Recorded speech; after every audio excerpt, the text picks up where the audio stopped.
Just so y'all know I'm recording this.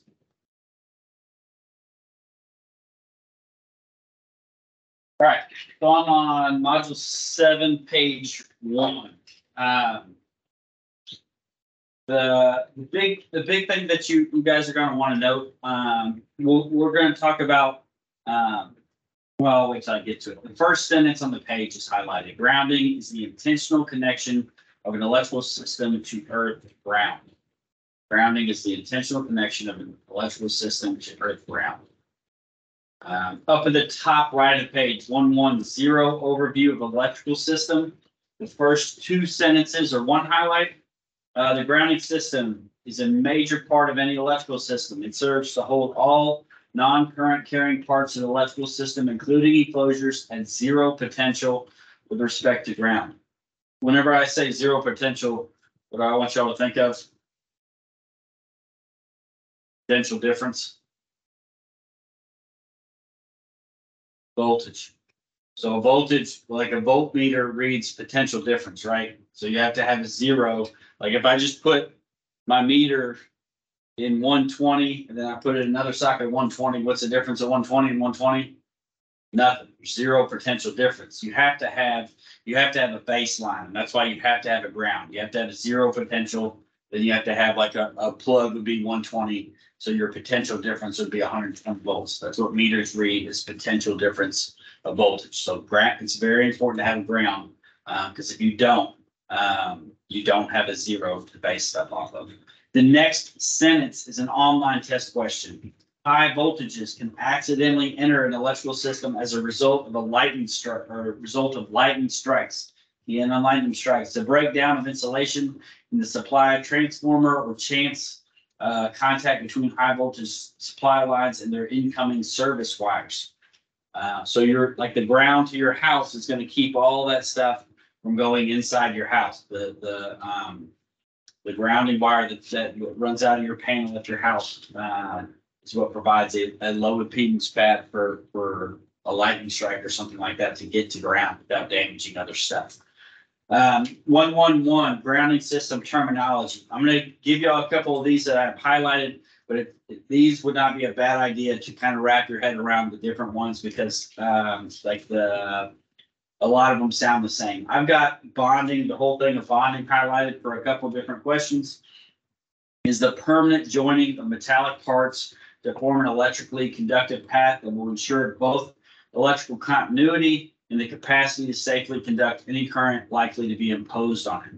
So bonding doesn't just mean connecting wires together. You can also, like if you have a metal raceway system, like we have on the walls here, metal conduit can be bonded together. Like we've talked about grounding lock nuts and stuff like that, but you can actually use metal conduit boxes as the ground, as long as they are bonded all the way back to the source. Next one is the third bullet point I've got highlighted. Grounded is connected to earth or some conducting body that serves in the place of earth.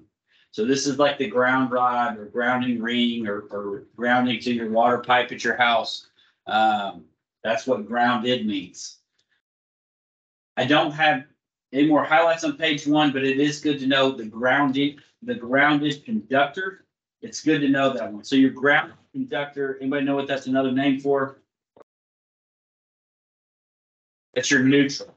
The grounded conductor is your neutral. So if you opened up the main panel at your house, your grounds and your neutrals are connected together.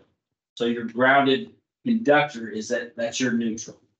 So those are ones. And then I don't know if it has it. Yeah, flip over to page 2.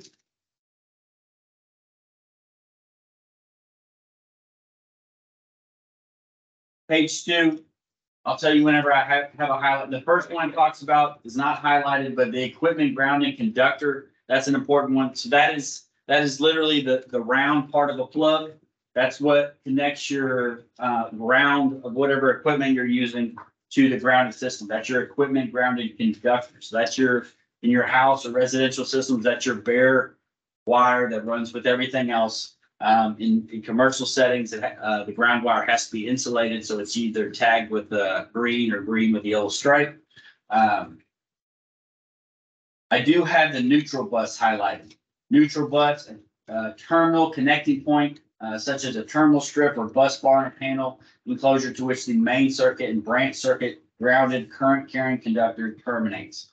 So that is the bus bar or the bar with all the screws in it that connects all your neutrals or your ungrounded or your grounded conductors all together. Not highlighted, but right below that, ungrounded bus bars. So that's your phase bus bars. So those are your hot bus bars. You in your house, you have two. You have two different phases of 120 entering your house that add together to be 240. Next highlight is in 120 grounding components and techniques. First sentence is highlighted as implied by the general National Electric Code requirements outlined above. There are basically two types of grounding for electrical wiring: system grounding and equipment grounding. So system grounding would be like grounding panels. Equipment grounding would literally be grounding of your equipment. Yeah. Skip a sentence and the rest of the paragraph is a separate highlight. System grounding relates to the service entrance equipment and its interrelated and bonded components. That is, one system conductor is grounded to limit voltages due to lightning, line surges, or unintentional contact with higher voltage lines, and to stabilize the voltage to ground during normal operation.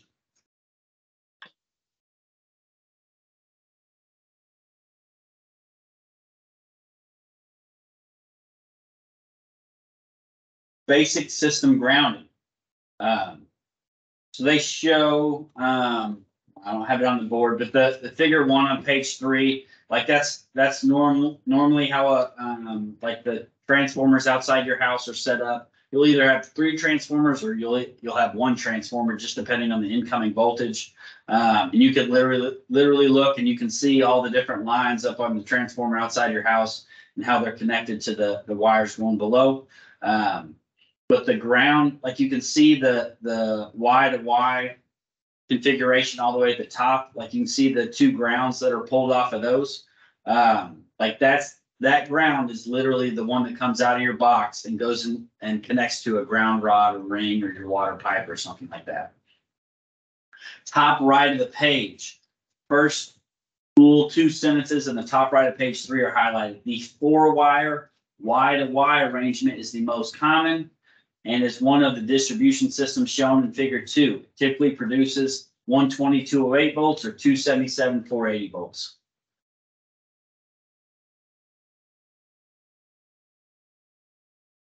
So like whenever I say 120 208, like if you've done the motor trainer, if you measure the voltage on each leg, like each leg to ground is 120. But if you go in between phases, it's 208. Same thing for a 480 system. One leg to ground, one leg of 480 is 277. But if you go in between phases, it's 480.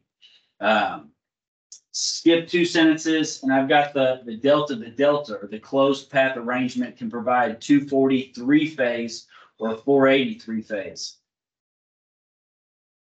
The Y to Y, it says the most common. Delta to delta is common in like systems that aren't connected to a power grid. So systems that have like their own power source. The Navy actually uses the delta system quite a bit, because I think I've said this before, because they can drop a whole phase and still keep like the boats running and stuff like that. They're just running at a higher amperage. But it's like a separately derived system is the one that uses the delta to delta. Most of the stuff, everything I've ever seen is Y to Y connection. Like some motors might have a delta star or something like that, but like for the system itself, it is usually Y to Y system. Grounding electrode system 122. Second paragraph is highlighted. In general, all the following grounding electrodes, if available, and any made of rod, pipe, and plate electrodes must be bonded together to form the grounding electrode system. I have the first bullet point highlighted. An ungrounded water pipe in direct contact with the earth for no less than 10 feet. So you are allowed to use the water pipe of your house as a ground, but it has to be in direct contact with the earth for 10 feet, or at least 10 feet.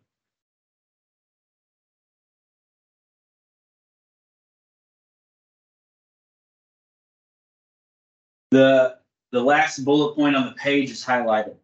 A ground ring encircling the building or structure in direct contact with the earth at a depth of not less than 2.5 feet below grade. This ring must consist of at least 20 feet of bare copper conductor that's not smaller than 2 gauge wire.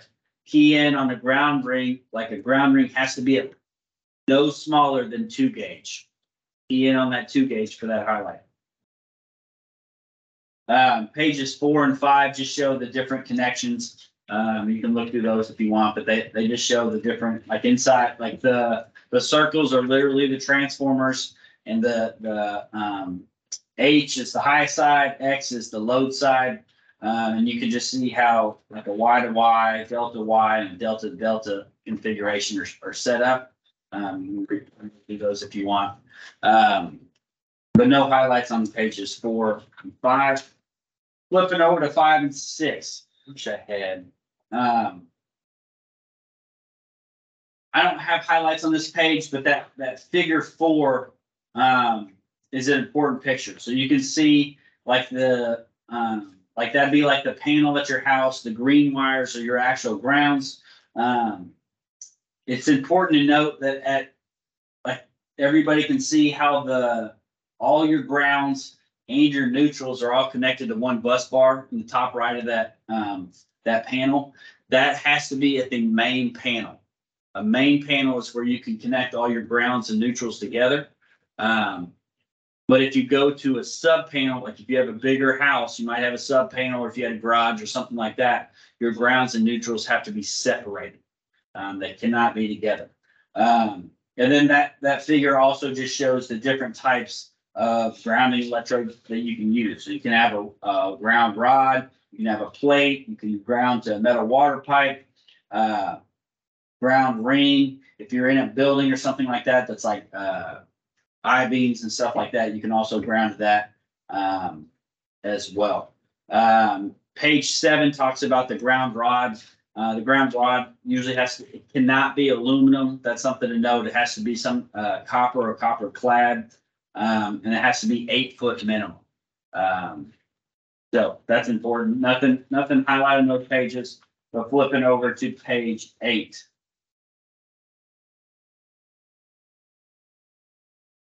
Page 8, equipment grounding system, 1, 2, 4, third paragraph, second sentence is highlighted. Equipment grounding conductors carry fault current from the load to the grounded terminal bar of the service equipment. Key in on fault current. Equipment grounding conductors carry fault current from the load to the grounded terminal bar of the service equipment.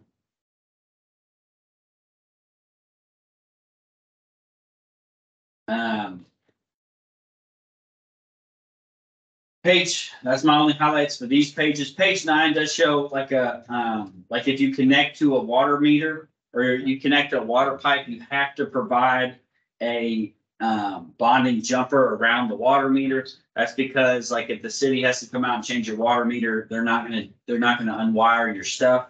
You just have to bond around that water meter. Yeah. Nothing else highlighted on that page. Flipping over to page 10. Bonding, first sentence of bonding in 130 is highlighted. Equipment bonding covers the metallic, non-current carrying parts of the electrical system.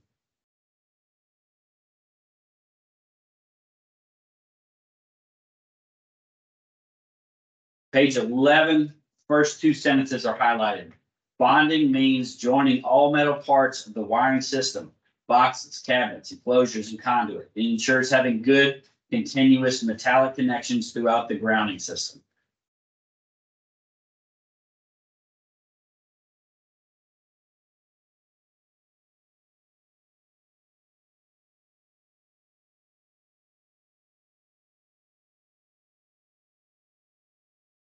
After the bullet points, I've got the first sentence after those bullet points on page 11 highlighted. When the metal conduit enclosures are used, the conduit itself is the grounding means if it provides an uninterrupted path back to the service entrance.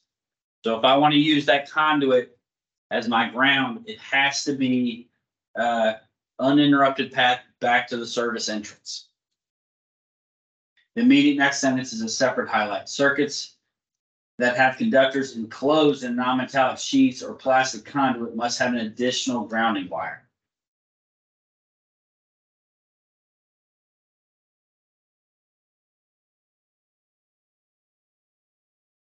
You got 3 questions on page 12. See if you can knock those out real quick.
Run through those. Number 1, grounding is the intentional connection of an electrical system to earth ground. C. 2, the 2 basic types of grounding are referred to as system grounding and equipment grounding. B. And number 3, bonding refers to what? A, the permanent joining of metallic parts to form an electrically conductive path. Section 2, electromagnetic interference. Everybody remember what that is? We got to talk about. I mean, I feel like I talk about this all the time. So if this is a wire that has power running through it, it's got electromagnetic interference, right? That's how those. If I showed y'all a BB pin before, like where it beeps whenever you get close to a wire, that's how that works. Like if this is a BB pin, this would start beeping once it gets in the electromagnetic interference. Again, electromagnetic interference is horrible for instrumentation cable, because it can induce voltages and mess up our like 4 to 20 milliamp signals for our instrumentation stuff. So it's very important that stuff is grounded and taken care of so that you don't get induced EMF or EMI in your instrumentation units. So no trade terms highlighted, but it is good to know like EMI. If I say EMI, I'm talking about electromagnetic interference. I'll one. My first highlight on page 13, second paragraph, first sentence. Common mode noise is noise that is present between line and ground, or neutral and ground, but not between each line. Common mode noise is noise that is present between the line and ground, or neutral and ground, but not between each line. Next paragraph, first sentence. Normal mode noise, also called traverse mode noise, is noise that's present between the current carrying conductors or line to neutral. So you think a common mode is not noise between not hot conductors, and then normal mode is between hot and hot, or hot and neutral.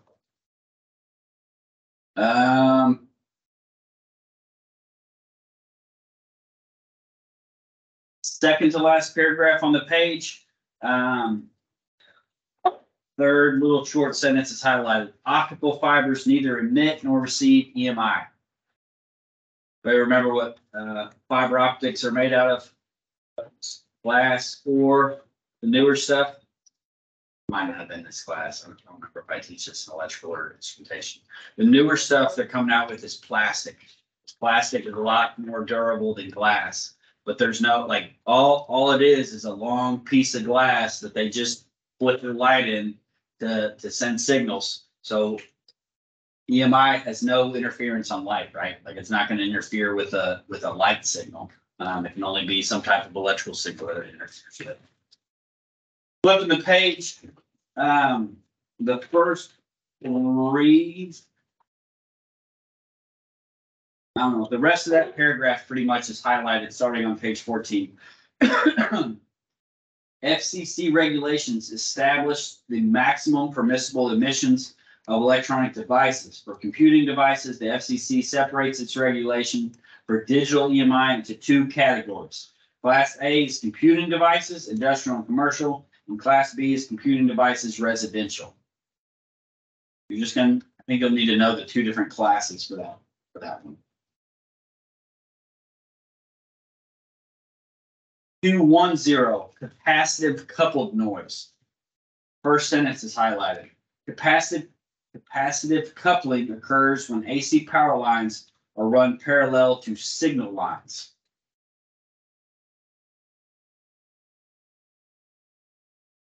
So, anybody remember what makes up a capacitor? Capacitor is two plates separated by a dielectric.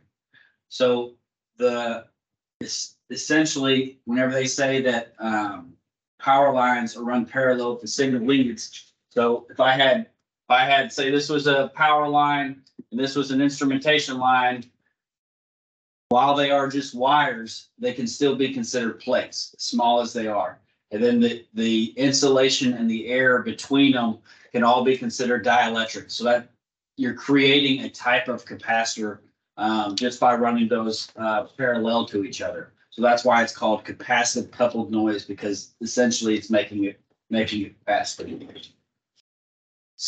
Third to last sentence in that paragraph is also highlighted. Recall that this got ahead of myself. Recall that a capacitor is simply two parallel conductors or plates separated by an insulating material called a dielectric. That same paragraph, third to last sentence. Recall that a capacitor is simply two parallel conductors or plates separated by an insulating material called a dielectric. Right-hand side of the page, first full paragraph, first sentence is highlighted. Capacitive reactance is the opposition to current flow by a capacitor. Capacitive reactance is the opposition to current flow by a capacitor.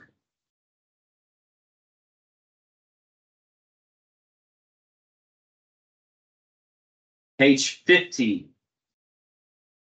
220, inductive coupled noise. First sentence is highlighted. Inductive coupling occurs when signal lines are run parallel to AC power leads or when signal leads pass in the proximity of electric motors or generators.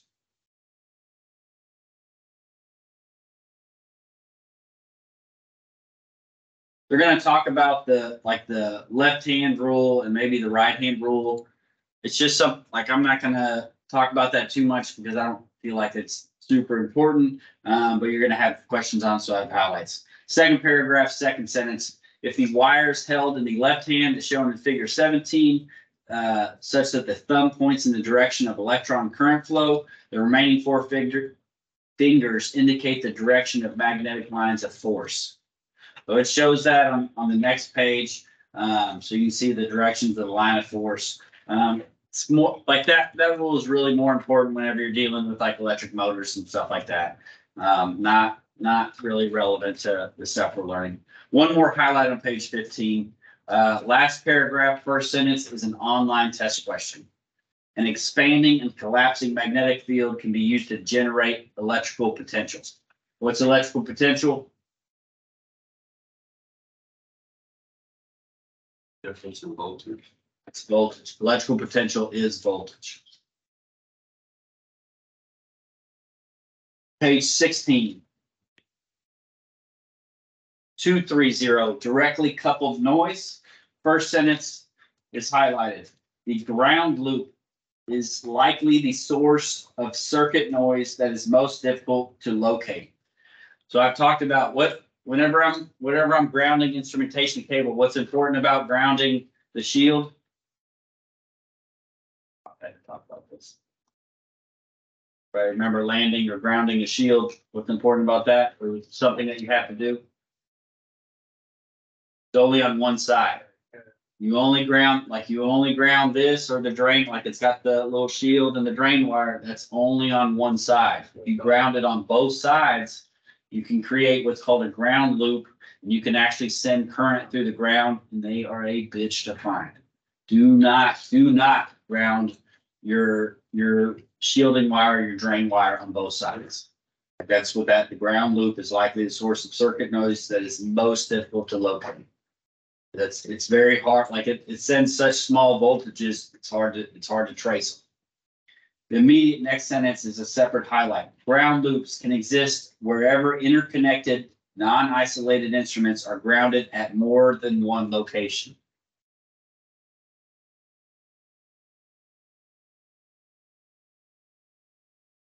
Last paragraph on page 16, I've got the first 3 sentences. It's about half the paragraph highlighted. Another directly coupled noise source is leakage currents. Leakage currents result from poor insulation that allows current to pass from one lead to another in the form of a signal to lead or form a signal lead to ground.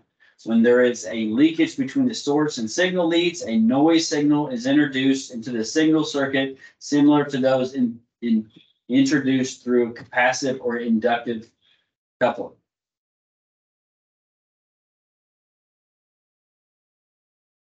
Page 17, first paragraph, last sentence, long sentence. As such, the user of the instrument must be prepared to evaluate the extent of the noise, and to A, determine if the existing noise is not significant, B, eliminate the causes of unacceptable noise, or C, prevent the unacceptable noise from interfering with the instrument.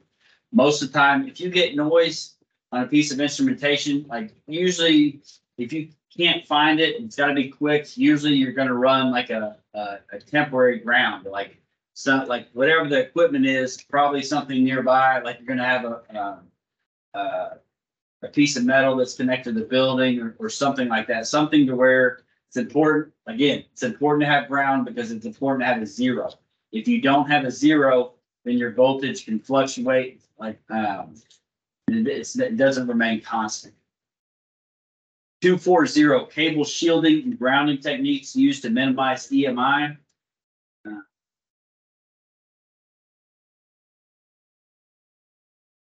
The last sentence of the first paragraph is highlighted. One common method to combat EMI is to shield power, control, and signal cables entering and leaving assembly. That's what this blue aluminum foil stuff is. Talked about this before. This is the shielding. I'm not going to do this. Flipping the page, talking about cable shields. First sentence on page 18 is highlighted. Metal conduit is the best possible shield as it has very good shielding properties at all frequencies. So if you absolutely have to have a good shield, you might have to run a piece of conduit. I don't think it talks about it, but the other thing that reduces EMI, like you see it like these two, like this is a 4-conductor cable, twisted pairs. So this is a twisted pair cable. Twisting pairs also helps eliminate EMI. It's kind of good to know. Preventing ground loops, 242. First paragraph, last 2 sentences. Improper cable shielding practices can also induce noise problems. If too many grounds are used, a ground loop can result.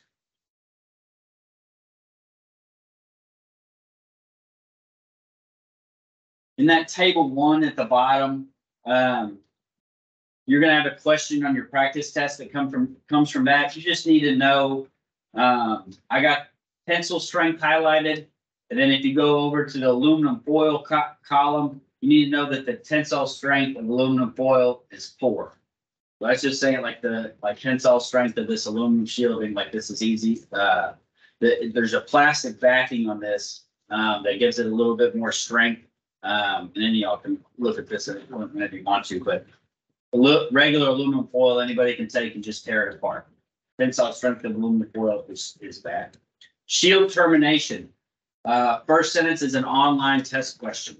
Shield quality is usually compromised at the termination point. So usually, whenever you're terminating this stuff, you like you can use your drain wire as a shield, but you also have to terminate this. So usually, what I do whenever I'm terminating this stuff, like I twist it up as much as I can, and just like if you've ever wired a plug or anything like that, like you just have a ground terminal, and you kind of just make a little hook. Well, you can imagine like that would be the best electrical connection there is. Like sometimes you might want to loop it twice, but they're just saying like that is the biggest source of where quality is compromised for terminating a shield.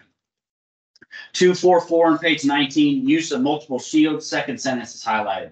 To protect analog instrumentation against high frequency noise, a second external shield must be used. So we've talked about this before. This piece of instrumentation cabling only has an overall cable shield. There's other pieces of instrumentation where both of these pairs would also have a shield on each one of those. So this is just a little bit lesser version of trying to block out EMI. Spend a little bit more money and you can get individual pair shields. 245, signal cable types. Second paragraph, first sentence is highlighted. Aluminum foil is frequently used as the shield material on shielded cables because it is an excellent low frequency electrostatic shield.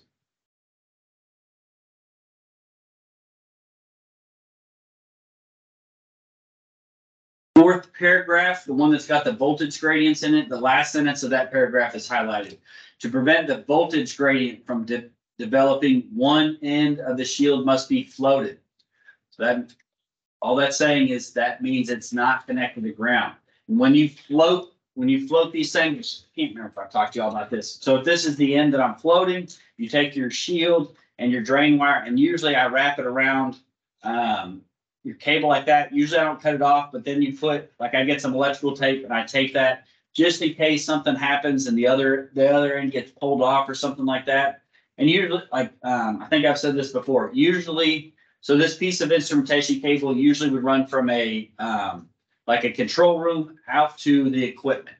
Usually I'm grounding my shield in the control room because usually your control rooms are like a cleaner area. It's easier to find a ground. Out of my equipment, it might not be as easy to find a ground. But if something happened in my control cabinet and somebody cut this crazy short on accident for whatever reason, and this side was actually on my other side, I could uncoil this and find a ground or something like that to where I don't have to pull a whole new cable. But floating just means that you're coiling this thing up, putting some electrical tape on there and leaving it ungrounded. That's floating.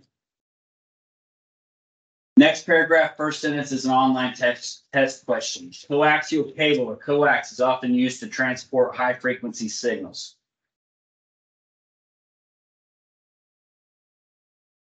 They use coax cable is very good at not letting in electromagnetic interference.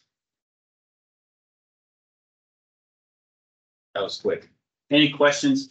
I know that's not the most exciting stuff in the world, but it is important. Especially whenever I'm talking about shields and stuff like that. Everybody go with that? All right, we've got practice test, section review, module review. I want that stuff done as soon as you come in on Thursday. And I'll look over it. You can take your test, and then we'll be in the lab Thursday. So after this test, we still have 2 more tests. Remember, next week, we have no classes next week. I'll be out of town all next week. But I might give y'all, I don't know that I'm gonna give y'all something to do, but, potentially like read through a chapter or something like that. Like it with that? See